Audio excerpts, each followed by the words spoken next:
ابھی آپ کو براہ راست لیے چلیں گے کوئٹہ، جہاں مولانا شیرانی گفتگو کر رہے ہیں۔ اس کے ماتھے پر جماعت کے نام کو دیکھا ہے، نہیں رکنیت فارم پر جو نام ہے جماعت کا، نہ اس کو خاطر میں لایا ہے، بلکہ 2002 میں الیکشن کمیشن نے جماعت کے نام کو کسی کے خواہش پر جمعیت علماء اسلام پاکستان فضل الرحمان کے نام سے رجسٹر کیا ہے، اور پھر آگے جا کر 2008 اور 2013 میں پھر کسی کی خواہش پر ہمارے الیکشن کمیشن نے ان تمام چیزوں کو نظر انداز کرتے ہوئے جماعت کا نام جمعیت علماء اسلام فضل الرحمان رجسٹر کروایا۔ 2013 میں جب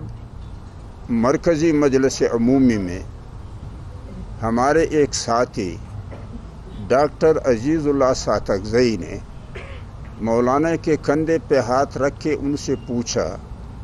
کہ حضرت ہماری غلط فہمی کا ازالہ کریں، سننے میں آتا ہے کہ جماعت آپ کے نام پر رجسٹر ہوا ہے، اگر جمعیت علماء اسلام پاکستان فضل الرحمان کے نام پر ہوگا تو اس کا معنی یہ ہے کہ جماعت مولانا کے نام پر الاٹ کیا گیا ہے، جیسے کہ کوئی ملکیت الاٹ ہوتی ہے، اور اگر جمعیت علماء اسلام فضل الرحمان ہے تو اس کا معنی گروپ ہے۔ تو آپ ہمارے ذرا غلط فہمی کا ازالہ کریں۔ تو اس مجلس عمومی میں مولانا صاحب نے فرمایا کہ کوئی فضل الرحمان اور ایف نہیں ہے، جمعیت علماء اسلام پاکستان ایک جماعت ہے۔ لیکن بعد میں معلوم ہوا کہ 2002 کا رجسٹریشن جمعیت علماء اسلام پاکستان فضل الرحمان کے نام سے تھا، اور 2008 اور 2013 کا رجسٹریشن جمعیت علماء اسلام فضل الرحمان کے نام سے تھا، جس میں پاکستان نہیں تھا۔ اور جب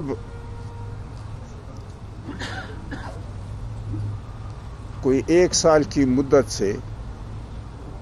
ساتھیوں نے ان چیزوں کو محسوس کرتے ہوئے اور رکن سازی اور تنظیم سازی میں دیانت کے فقدان کو انہوں نے محسوس کیا، اور جب ان چیزوں کا کھوج لگایا تو بعد میں پھر 2018 میں جب 13 میں یہ بات ہوئی تو 2018 میں جو رجسٹریشن کی وہ جمعیت علماء اسلام پاکستان فضل الرحمان کر دی۔ اس میں مولانا کے اپنے دستخط سے خط موجود ہے، جس میں انہوں نے خود جمعیت علماء اسلام فضل الرحمان نام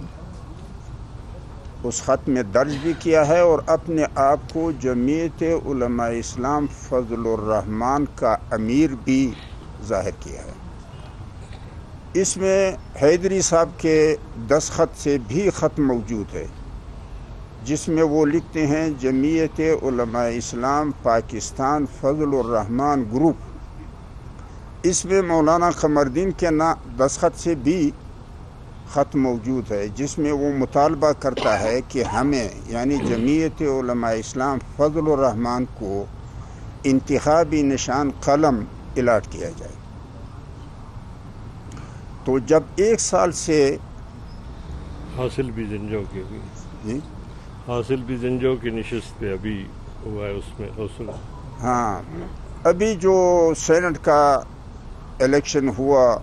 اور ہمارے ایک چمن کے ساتھی غوث اللہ کو ٹکٹ دیا تھا، جو حاصل بزنجو مرحوم کی جگہ پہ الیکشن لڑ رہا تھا، تو اس کو بھی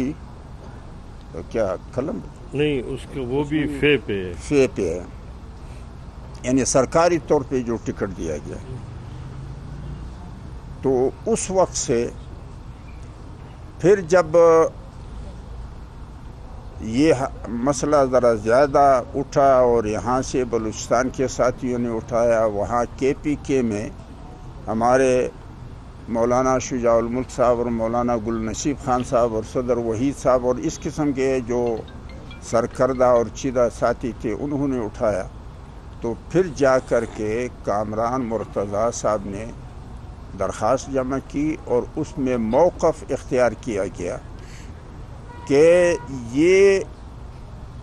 الیکشن کمیشن نے از خود کیا ہے، حالانکہ اس میں غلطی تھی، کلیریکل غلطی ہے، حالانکہ مولانا کے دستخط سے خط موجود ہے، مولانا قمردین صاحب کے دستخط سے، جو نائب امیر ہے اس کے دستخط سے خط موجود ہے، جو جنرل سیکرٹری ہے عبدالغفور سعیدری صاحب اس کے دستخط سے خط موجود ہیں اور اس میں گروپ ہے۔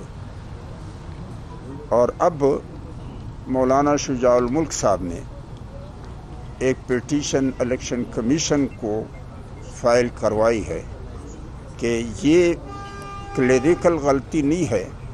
بلکہ یہ تو باقاعدہ رجسٹریشن ہے، اور جب ایک نام سے جماعت دوسرے نام پہ رجسٹر کیا جاتا ہے تو جنرل کونسل کی قرارداد کی پاس کرنا ضروری ہے، اور کیونکہ یہ دستوری آئینی مسئلہ ہوتا ہے، اور ہمارے دستور میں غالباً دفعہ نمبر 5 کا ذیلی شق نمبر 12 ہے یا دفعہ نمبر 12 کا ذیلی شق 5 ہے، مجھے یہ یاد نہیں ہے، کہ ہمارے دستور میں ترمیم 2/3 اکثریت مرکزی مجلس عمومی سے ہوگی۔ تو اس وجہ سے جو اعلان حافظ صاحب کے عہدے کے خاتمے اور پھر رکنیت کے خاتمے کیا گیا، یا مولانا گل نصیب خان صاحب کا یا شجاع الملک کا یا میرے بارے میں، جب ہم فضل الرحمان میں ہے نہیں، یعنی گروپ میں ہم نہیں ہیں، ہم جمعیت علماء اسلام پاکستان کے ارکان تھے، ہیں اور رہیں گے، اب تو ہم اس پہ سوچیں گے کہ کیا ہم مولانا صاحب کو نوٹس دیں کہ آپ نے یہ کس دستور کے مطابق یہ رجسٹریشن کروایا ہے اور آپ نے کیوں جماعت سے اپنی علیحدگی کا اعلان کیا۔ یہ اس پہ ابھی تک فیصلہ نہیں ہوا ہے، لیکن اس پہ غور کریں گے۔ مزید اگر کوئی پوچھنا ہو، ہم نے اپنے ساتھیوں کو ہدایات جاری کیے ہیں کہ ہر ضلع میں، اگر میں نے تو یہاں تک کہا ہے کہ اگر ہو سکے تو ہر مسجد میں رجسٹر رکھا جائے، اور اس مسجد کے نمازیوں کا جو جمعیت علماء اسلام پاکستان کے ساتھ ہیں ان کی باقاعدہ نام، ولدیت، قومیت، سکونت، اس کے جماعتی عہدے پرانے یا نئے، اگر سرکار میں کوئی عہدہ ہو وہ، اس کا شناختی کارڈ اور اس کا ٹیلی فون نمبر، اور صدر وحید صاحب نے شاید تجویز پیش کی تھی کہ اگر فوٹو اسٹیٹ ہو سکے، اور انشاءاللہ ہر ضلع میں ہم رابطہ مرکز کھولیں گے۔ کل تو روب اور شیرانی ضلع کے مشترکہ طور پہ انہوں نے مرکز کھولا ہے، اور انشاءاللہ مارچ میں شاید لورالائی میں وہ ہو جائے، مساخیل میں بھی ہوا ہے اور اس کی افتتاح شاید مارچ میں ہو جائے، اسی طرح لسبیلا میں ہوگا انشاءاللہ، نصیر آباد میں ہوگا، اور مختلف اضلاع میں مراکز کھولے جائیں گے تاکہ ساتھی باہم مربوط رہیں، اور کیونکہ اگر ربط کٹ جائے گا تو ہمیں خطرہ ہے کہ ساتھی یا تو مایوسی کے شکار ہو جائیں گے، فرائض کو چھوڑ دیں گے، یا جذباتی بند کر کے اپنے دائرے سے نکل جائیں گے۔ تو اس لیے ساتھیوں کو ان دونوں مشکلات سے محفوظ کرنے کے لیے رابطہ رکھیں۔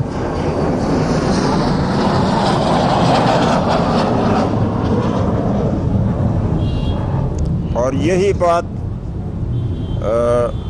جو ہمارے KPK کے ذمہ دار ساتھی جو اس وقت آپ حضرات کے سامنے بیٹھی ہوئی ہیں، ان کا بھی یہی موقف ہے کہ ہم اپنے KPK میں بھی اسی تعارف کرا دیں۔ پیر عالم زیب شاہ ہیں، یہ ایبٹ آباد کے ہیں، مولانا شجاع الملک صاحب جو جنرل سیکرٹری ہیں KPK کے رہ چکے ہیں، مردان کے ہیں،